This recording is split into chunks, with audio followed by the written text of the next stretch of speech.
Assalomu alaykum aziz do'stlar, obunachilar. Xudo xolasa yana bir yangi obyektimizga kelib olganmiz. Hozirgi bu obyektimiz Jizzaxda bo'ldi, Zomindamiz. Shu 400 kvadrat joyimiz bor edi. Yetib keldik mana manzilga. Yomg'ir ham yog'ib mana. Tomga penalonboz quyish xizmati ushbu ko'rib turgan uylaringga tomiga quyamiz. Yuklarimiz ham yetib keldi mana. Bolalar tushirish jarayoni, bu gips bo'ladi. Gipsli qilib quyamiz, bilasizlar. Hozir bu joyimizga ham 7 sm qilib qo'yamiz plitani ustiga. Shu 400 kvadrat atrofi joyimiz bor. Ko'rib turganlar shu ikkinchi etaj tomiga qo'yamiz. Xizmatlarimiz O'zbekiston bo'ylab mana zakaz tushib qolsa, narxini kelishib qolsak, borib quyib beraveramiz.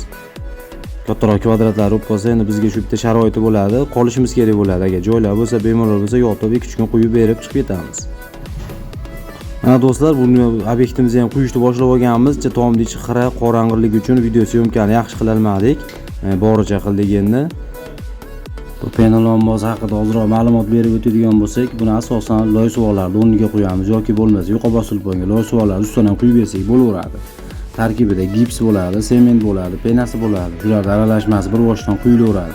Quyilgandan so'ng uzog'i 5 minut yoki 10 minut ichida qatiydi ustida bemalol yursa bo'laveradi. Faqat o'zini toza holatda qurib ketishiga shu 1 oy, 1,5 oy vaqt kerak bo'ladi. Mana ko'rib turibsizlar, ustiga bemalol chiqib, suv bachuylarni qo'yib ish montajlarini qilsa ham bo'laveradi yurib. Hozir bu obyektimiz plitani ustiga quyapmiz. Mana 7 sm qilib yaxshi zo'r holatda chiqyapti. Buni hali molxonalar ustiga ham qo'ysa bo'laveradi. Bemalol ustida yurib, press, o't hashilarni ham bosaverasiz, bemalol ishlataverasiz.